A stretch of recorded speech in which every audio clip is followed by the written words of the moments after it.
take you around the entire island if you want. It's quick.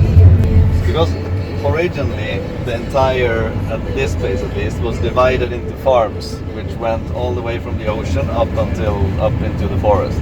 Okay. So it was like just divided Really long strips of land. long strips of land. So you had both the shoreline with your boathouse and boat, and then you had your house and like a farmhouse. Then you had fields where you put animals.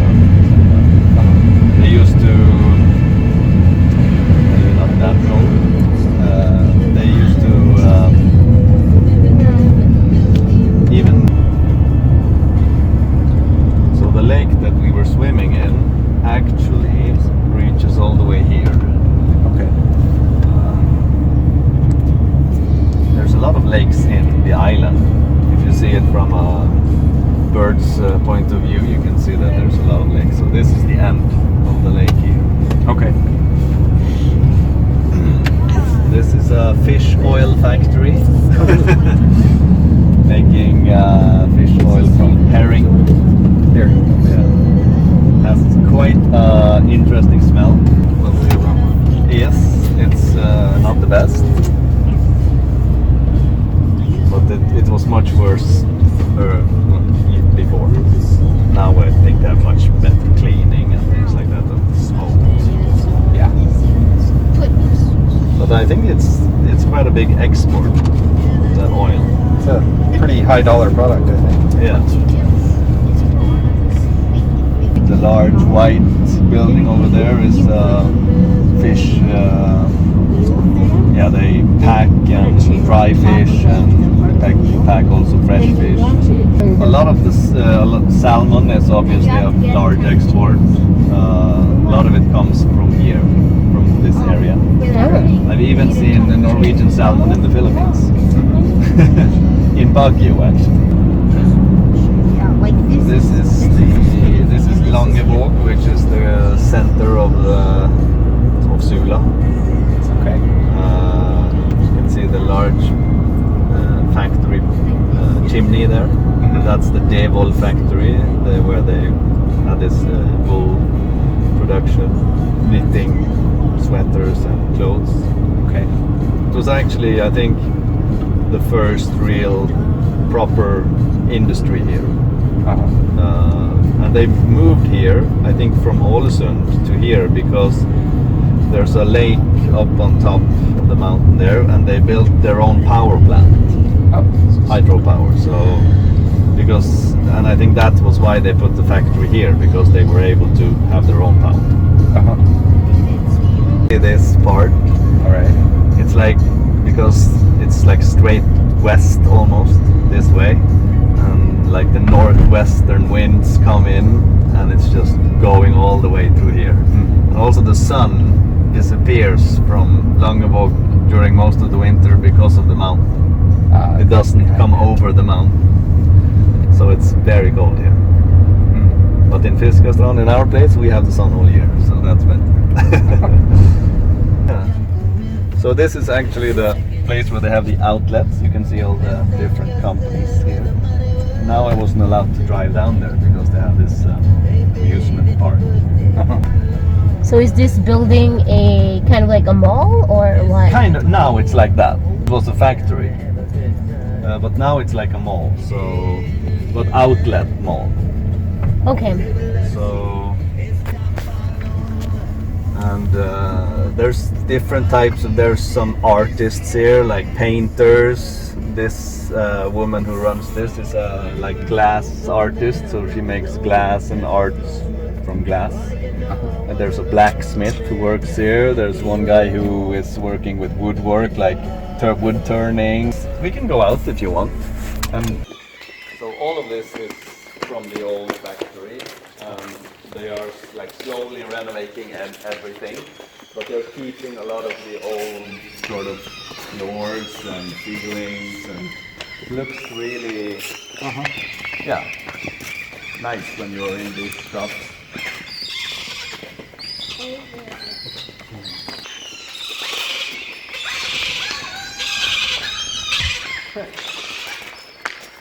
It's kids, seagulls. still a little bit of that visible. Yeah.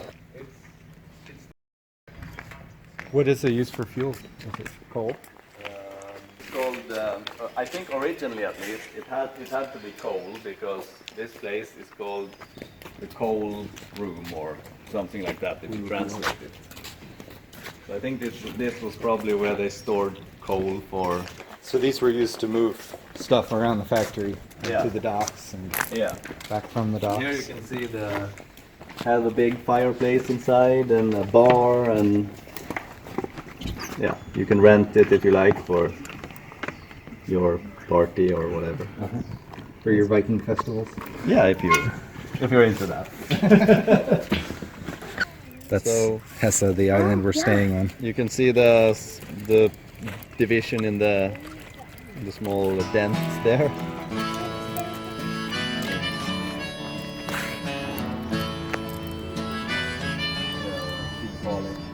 And there's these.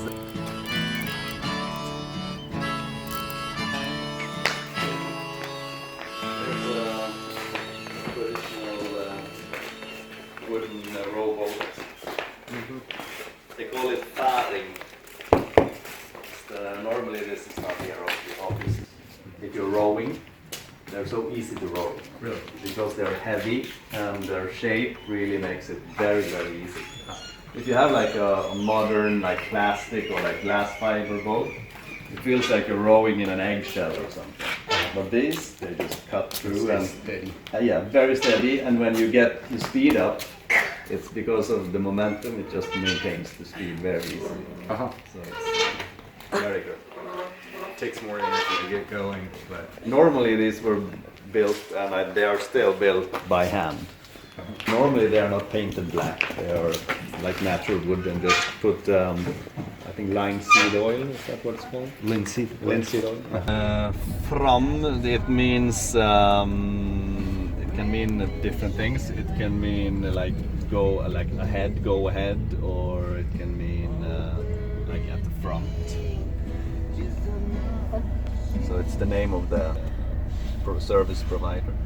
That's nice. Yeah.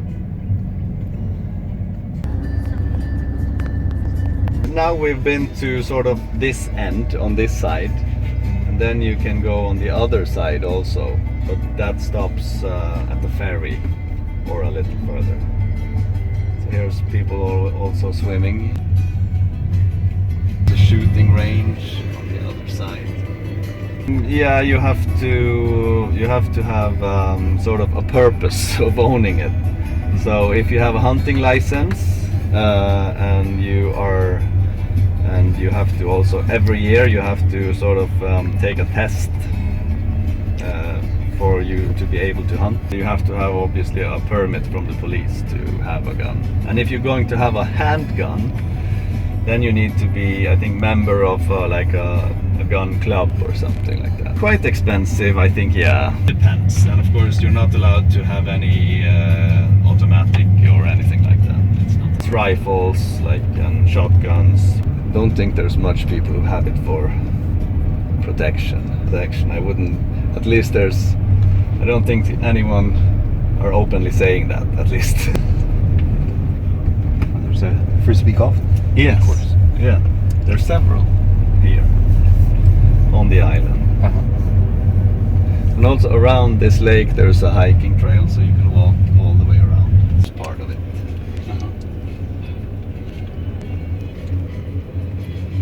Here's, I guess, are you familiar with this?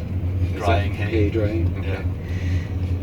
That's the way the traditional way of doing it here in Norway. They call it esche. You're putting up poles and then steel thread or steel wire between, and then they hang the grass. Hang it over so it can get air through it. Yeah. Normally, I think they're maybe also turning it around. In our area, usually they just dry it out in the field. They cut it and then leave it to dry. Yeah. And turn it. They'll come through with a rake thing. Yeah, to toss it around. Yeah, they do that also now more, but before when they didn't have much machinery and they cut it almost by hand, That's the way they did it. Oh. Because a lot of places here, before they had any tractors and things like that, and a lot of places it was so steep also, it's not, you cannot really use tractors. Right. So they mowed it all with this big, what do you call it? Scythe. Yeah. So all manual labor. A lot of work.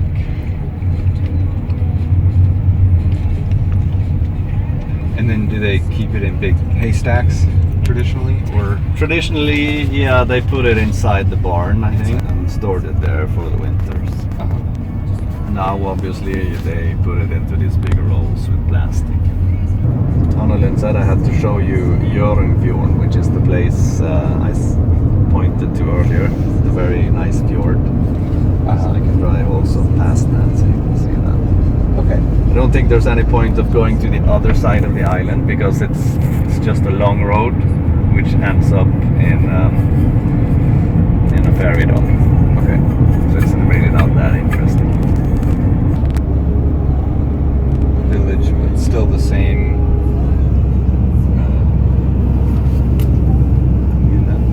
Kommune, yes. But is it Sula Kommune. That's the name of the commune. Yeah. Or but this is another village in that. Yeah. Okay.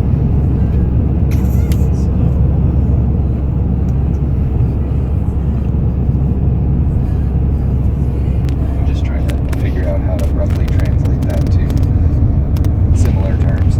Yeah. I guess, is it municipality they call it? Like in like kommune? I think that's what it translates to. Kind of. County? Yeah. But County is fylke. That's a larger thing. Here in our area, our county is called Møre and Romsdal.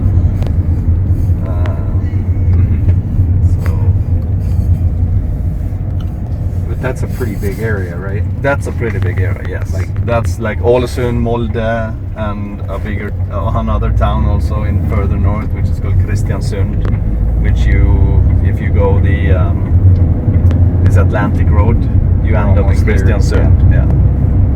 A manual car is, I think, cheaper to maintain. If an automatic gear case breaks, it's very expensive. At least in Norway, probably also in the US. I don't know. But cars in general are much cheaper there. So, and one of my friends who live here, I think I told earlier, they have wild sheep or not. It's not wild, but it's like type of old type of sheep. You can see them there. They are normally the regular type of sheep are white normally, but these are multicolored, and they have a much they're stronger and bigger, and have very big horns. The males.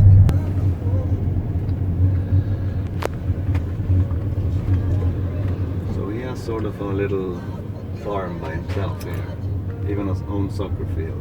They live here. So it's him, and then there he is actually. Frode with the long hair and beard. He looks like a Viking. He's living the life. Yeah. Yeah, he's a very nice guy. Brews his own beer, and he's a really nice guy. Friend of mine also lives here. They are the two who own the sheep together, so he lives a little bit further in here.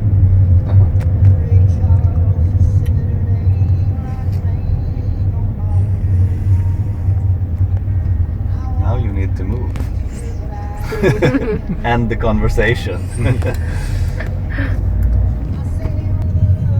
So, as we go down here,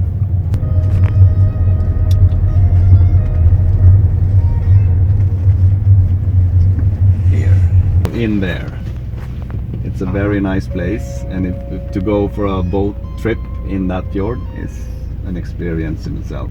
And in the end of the fjord there is a very old hotel. It's called Union Øye Hotel. I have my phone here. People say that everyone is always going to Geiranger.